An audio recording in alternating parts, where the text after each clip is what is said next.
प्रतिमा। जय शंकर प्रसाद। जब अनेक प्रार्थना करने पर यहाँ तक कि अपनी समस्त उपासना और भक्ति का प्रतिपादन मांगने पर भी कुंज बिहारी की प्रतिमा न पिघलती, कोमल प्राणों पर दया न आई, आंसुओं के अर्थ देने पर भी न पसीजी और कुंजनाथ किसी प्रकार देवता को प्रसन्न न कर सके। भयानक शिकारी ने सरला के प्राण ले ही लिए, किंतु पाषाणी प्रतिमा अचल रही। तब भी उसका राग भोग उसी प्रकार चलता रहा। शंख, घंटा और दीपमाला का आयोजन यथा नियम होता रहा। केवल कुंजनाथ तब से मंदिर की फुलवारी में पत्थर पर बैठकर हाथ जोड़कर चला आता। कुंज बिहारी के समक्ष जाने का साहस नहीं होता। न जाने मूर्ति में उसे विश्वास ही कम हो गया था कि अपनी श्रद्धा की विश्वास की दुर्बलता उसे संकुचित कर देती। आज चांदनी निखर रही थी। चंद्र के मनोहर मुख पर रीझकर सुरबालाएं तारक कुसुम की वर्षा कर रही थी। स्निग्ध मलयानील प्रत्येक कुसुम स्तवक को घूमकर मंदिर की अनेक मालाओं को हिला देता था। कुंज पत्थर पर बैठा हुआ सब देख रहा था। मनोहर मदन मोहन मूर्ति की सेवा करने को चित्त उत्तेजित हो उठा। कुंजनाथ ने सेवा पुजारी के हाथ से ले ली। बड़ी श्रद्धा से पूजा करने लगा। चांदी की आरती लेकर जब देव विग्रह के सामने युवक कुंजनाथ खड़ा हुआ, अकस्मात मानसिक वृत्ति पलटी और सरला का मुख स्मरण हो आया। कुंज बिहारी जी की प्रतिमा के मुखमंडल पर उसने अपनी दृष्टि जमाई। मैं अनंत काल तक तरंगों का आघात, वर्षा, पवन, धूप, धूल से तथा मनुष्यों के अपमान, श्लाघा से बचने के लिए गिरी गर्भ में छिपा पड़ा रहा। मूर्ति मेरी थी या मैं स्वयं मूर्ति था, यह संबंध व्यक्त नहीं था। निष्ठुर लोह अस्त्र से जब काट कर मैं अलग किया गया, तब किसी प्राणी ने अपनी समस्त सहृदयता मुझे अर्पण की। उसकी चेतावनी मेरे पाषाण में मिली। आत्मानुभव की तीव्र वेदना, यह सब मुझे मिलते रहे। मुझ में विभ्रम था, विलास था, शक्ति थी। अब तो पुजारी भी वेतन पाता है और मैं भी उसी के अवशिष्ट से अपना निर्वाह। और भी क्या, मूर्ति कह रही थी, किंतु शंख और घंटा भयानक स्वर से बज उठे। स्वामी को देखकर पुजारी लोगों ने धातु पात्रों को और भी वेग से बजाना आरंभ कर दिया। कुंजनाथ ने आरती रख दी। दूर से कोई गाता हुआ जा रहा था। सच कह दूं ए बिरह मन, घर तू बुरा न माने, तेरे सनम कदे के बूथ हो गए पुराने। कुंजनाथ ने स्थिर दृष्टि से देखा।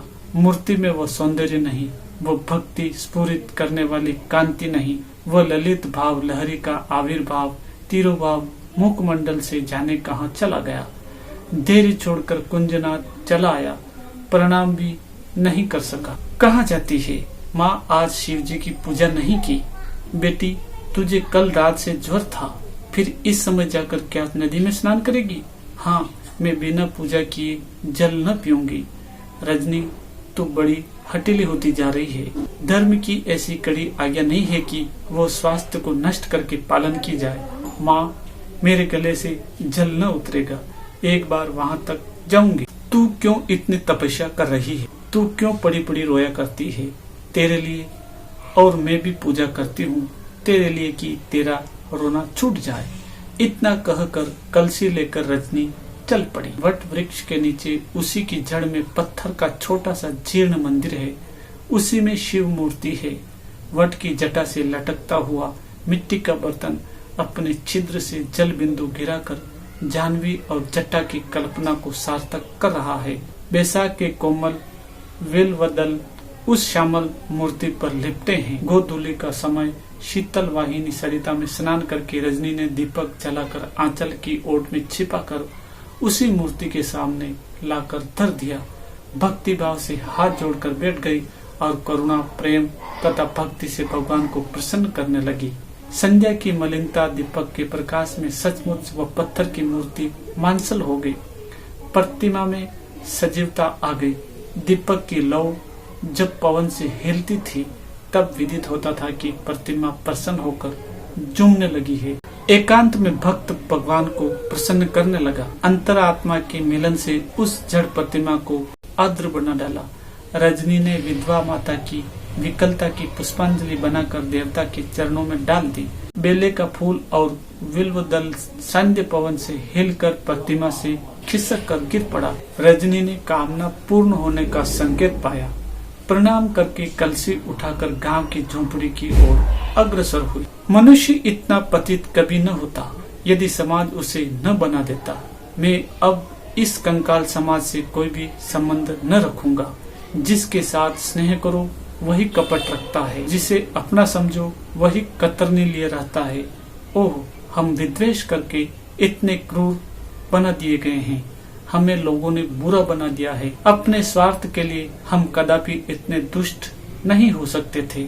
हमारी शुद्ध आत्मा में किसने विष मिला दिया है, कलुषित कर दिया है? किसने कपट, चातुरी, प्रवंचना सिखाई है? इसी पैशाचिक समाज ने इसे छोड़ना होगा। किसी से संबंध ही न रहेगा तो फिर विद्वेष का मूल ही न रह जाएगा। चलो आज से इसे तिलांजलि दे दो। बस।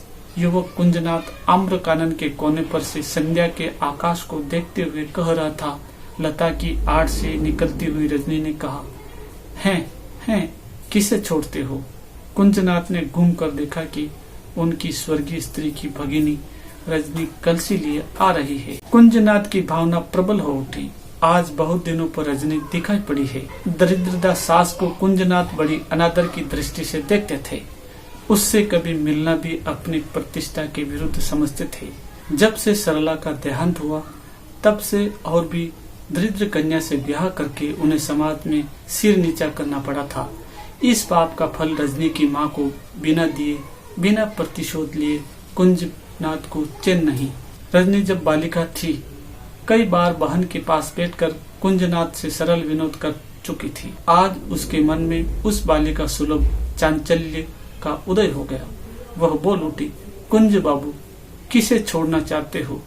कुंज धनी जमींदार संतान था। उससे प्रगल्भ व्यवहार करना साधारण काम नहीं था।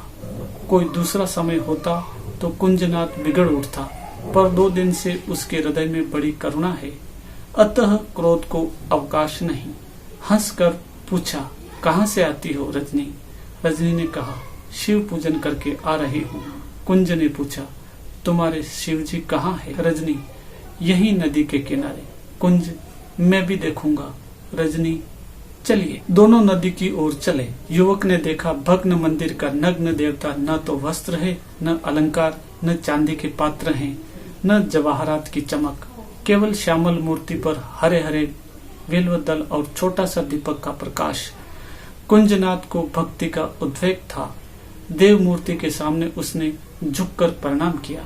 क्षण भर में आश्चर्य से कुंज ने देखा कि स्वर्गीय सरला की प्रतिमा रजनी हाथ जोड़े है और वो शिव प्रतिमा कुंज बिहारी हो गई है।